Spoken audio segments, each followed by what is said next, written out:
Hi folks, Mark with Wiscomm here. Today we're going to show you how to replace your housing on your Minitor 6 fire pager. Just as a reference, Motorola has come out with a green, a red, front and back for your Minitor 6s. So rather than having a colored case, you can now have a colored pager.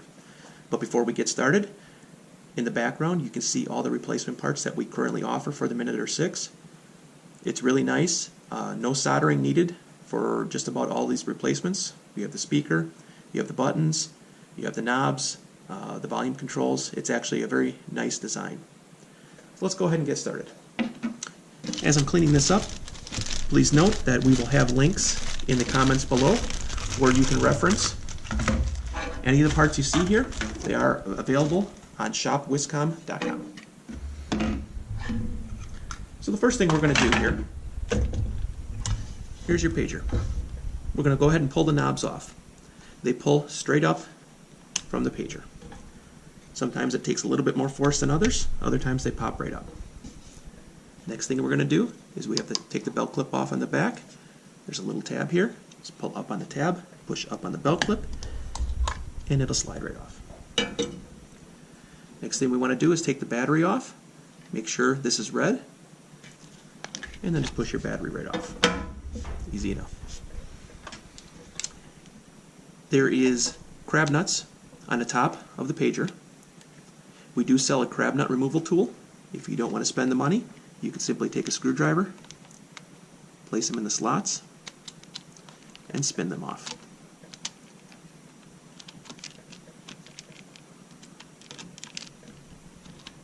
This whole process will probably take you in the neighborhood of 5-10 minutes.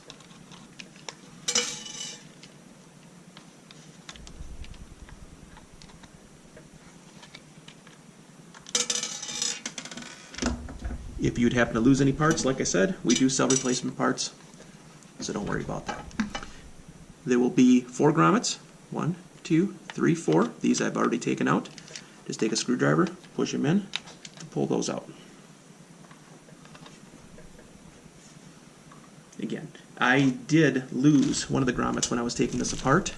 Thankfully, we sell a screw kit that has brand new screws and brand new grommets, so you can pick one of those up if the same thing happens to you.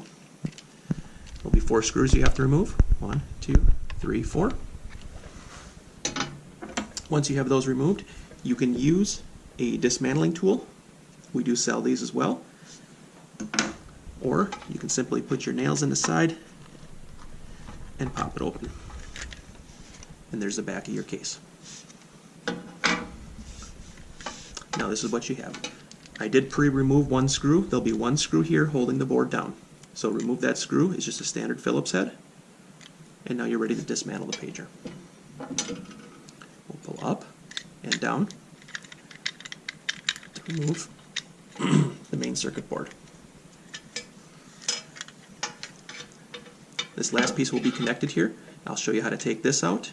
You can remove it from here first if you want, or you can just leave it connected like I normally like to do.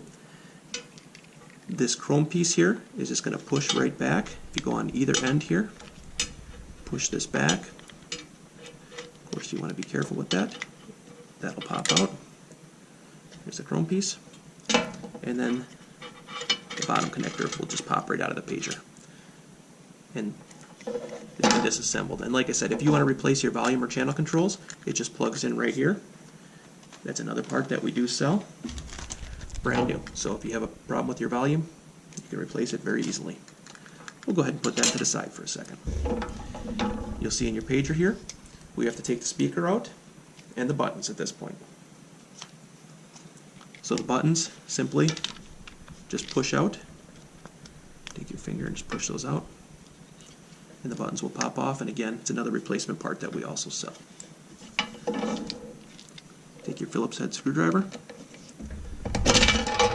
Whoops. You want to hold it down when you do this.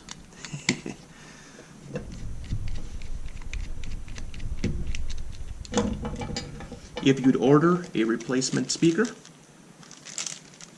it does come with a new screw and a retaining pin as well. So go ahead and remove this. And the speaker should pop right out. And there's your speaker. there's your old housing. Go ahead and show you the new housing from all angles. And now all we have to do is do the opposite of what we just did. So we're going to take our speaker. There's a little tab here that'll fit into a notch. So you get this lined up properly. You take your retaining ring, push that in.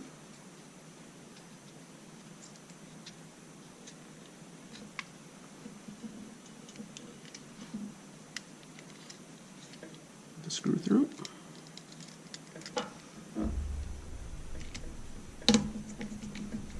And screw that down.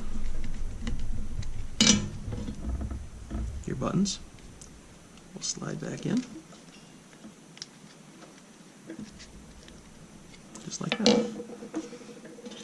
We're going to now grab the guts of our pager and we'll slide the bottom in, just like we took it out. There's the chrome retaining bar that slides across, just like that. And now you're ready to slide the whole chassis back in.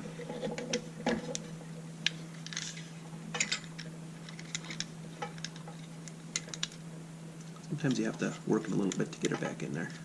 It's usually not too tight though. There we go. There'll be one screw that goes here to hold the board down again.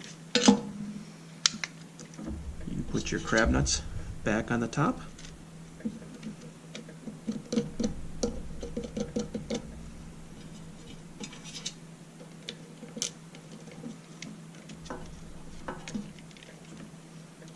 And tighten them down.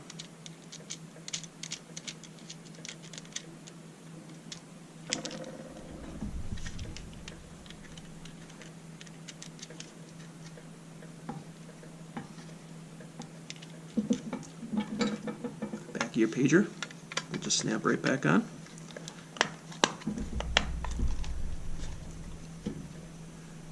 Replace your channel and volume buttons.